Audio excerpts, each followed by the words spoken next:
Most street photography advice tells us to look for the interesting moments, but the truth is, if you don't understand light, none of it matters. Light is everything. So today, I've come up to London and I want to share with you the techniques that I think will make you a better street photographer. At the start of the pandemic, I found myself stuck in Tokyo with time on my hands and a quieter place. I set about learning to see contrast instead of colour. It was a strange time.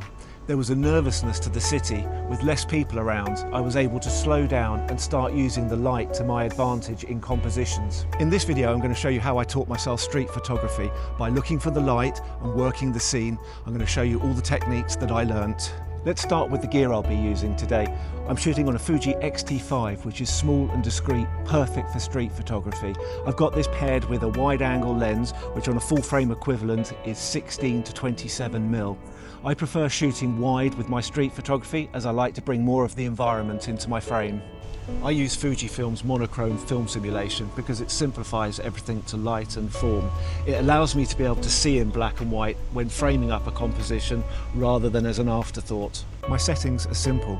I shoot with an auto ISO capped at 6400, the same with my shutter speed with a base of 1/125th of a second. My aperture is between f5.6 and f8 to keep everything sharp, and I typically underexpose by around about 2 stops in bright and contrasty situations. These are just a starting point and they will vary according to the scene. Right, let's head out and see what we can find. I've got no fixed plan, but rather a few places in mind that I think might work.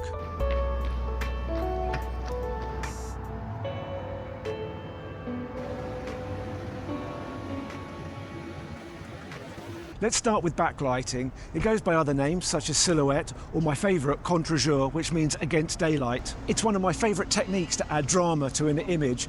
We put the light behind the subject and expose for the highlights. This creates silhouettes and brings richness and dark shadows into the foreground subject. I'm down on the embankment, so I'm going to find a composition, frame it up, and let's see exactly how this technique works.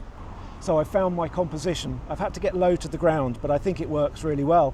We've got the London Eye in the background and we've got nice separation between it and the leaves of the trees, but we've also been able to include this nice sign for the cyclists in the foreground. I've got my settings at 1,000th of a second because I want to be able to freeze the action, and I've got it at f8 and I've pre-focused already, so as and when a cyclist comes through, the idea here is to try and capture them dead centre of the London Eye. It's going to take a few attempts, but I'm going to wait patiently for the right scene to unfold. Okay, I've got a number of cyclists approaching now and I'm just going to get ready as they come into frame. Okay, that looked pretty good. Let's take a look at the results and see how that turned out.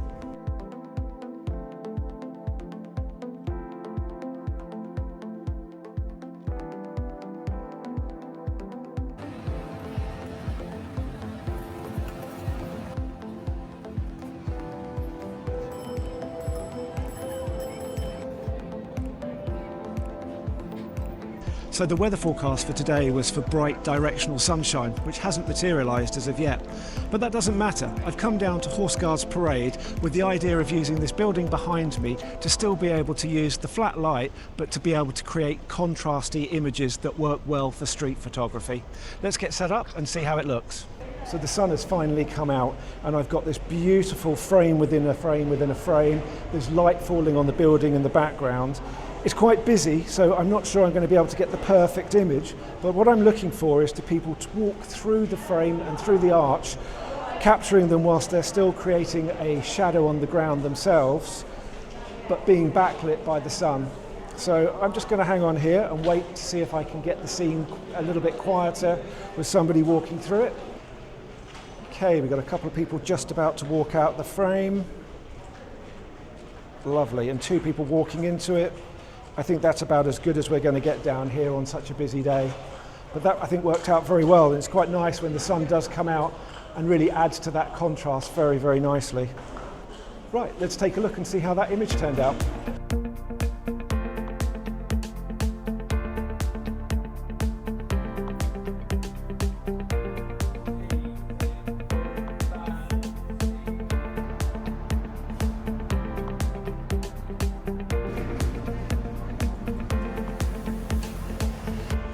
Strong directional side lighting is another way of being able to bring drama into your images.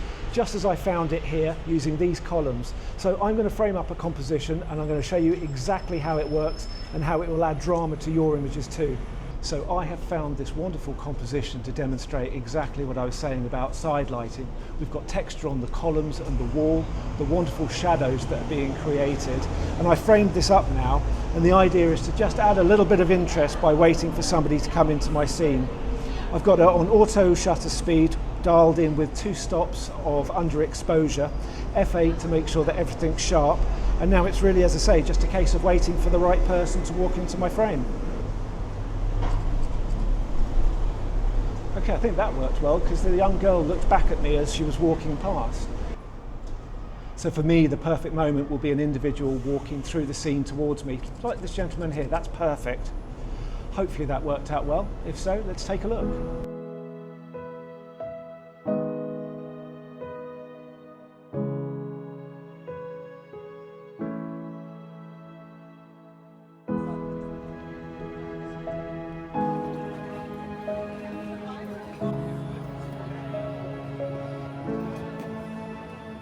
It's easy to dismiss front lighting as being flat and boring, but nothing is further from the truth if you frame it up and use it correctly.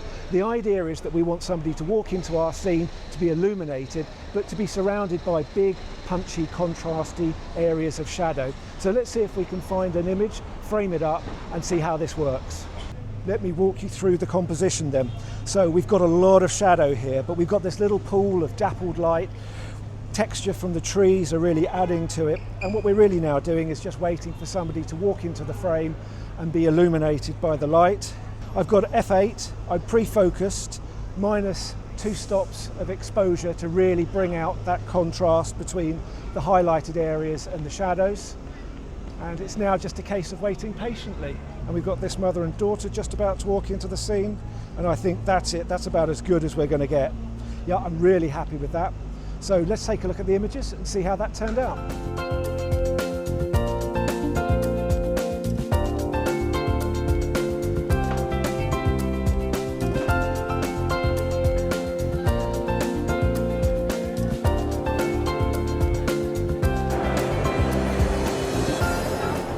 Let's talk about technique for a moment. You've already seen that I like to play with light and shadow, but I like to combine this with a technique called fishing, whereby I find a strong compositional element and I wait for my subject to walk into the scene to make the image.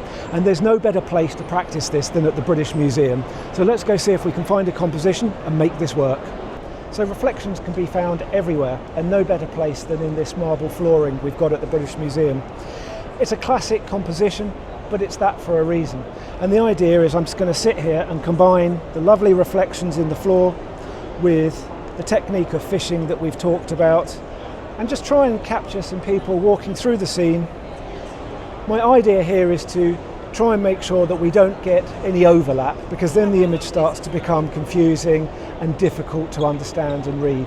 I don't mind that we've got lots of people in the scene. It's a busy place. If you were to come here on a weekday in the middle of December at 10 o'clock, then you probably would have the place to yourselves, but I don't have that luxury today, so I'm going to happily sit here. The stone flooring is nice and cool, and I'm just going to wait for the scene to evolve and for the right moment to present itself.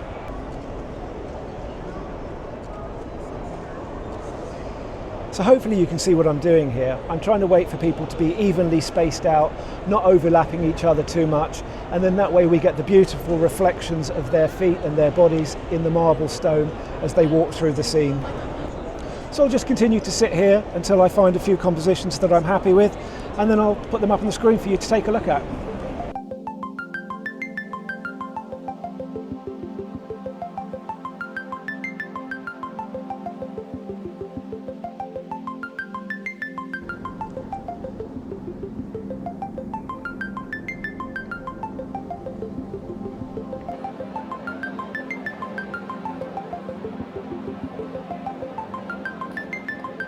Reflections, they're absolutely everywhere, and the moment you start to build them into your compositions, you'll add depth and complexity, which will immediately raise the quality of the work that you produce.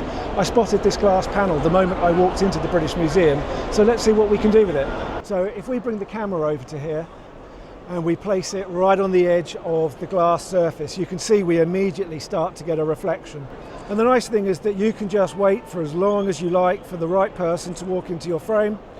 So I found that by putting the camera much lower to the ground, we can get the reflections in the glass panel, but also in the floor. And so now it's really just a case of waiting for the right people to come into our frame to demonstrate the technique. There we go, and I think that'll do.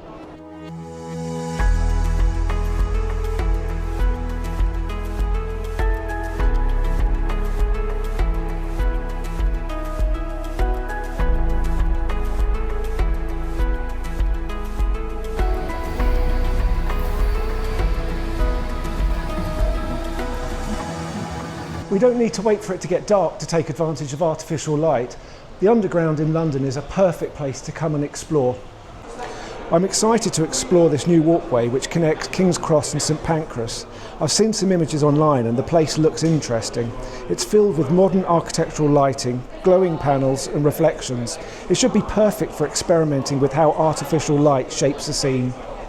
Let me take you through my composition. What I've managed to frame up here is what I think is quite a compelling lead-in line. We're using the lighting panel taking us around the curvature of the bend, and then we've got these geometric shapes in the ceiling with little lights, and then we've got the walkway with people coming through the scene. And the idea really is to try and freeze the action.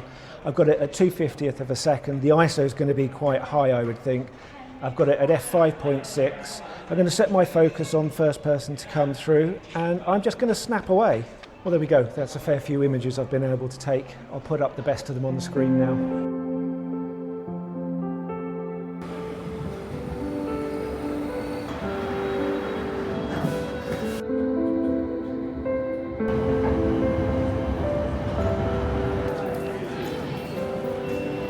So street photography rarely gives us perfect conditions. It's about working with what we're given, paying attention and reacting to the world around us. So these techniques are just tools that you can employ, but it's not until you go out, start shooting, making mistakes, that you start learning for yourself. So thanks for joining me on this walk. I'm Nicholas Hill, and this has been Learn, Shoot, Repeat, and I'll catch you in the next one.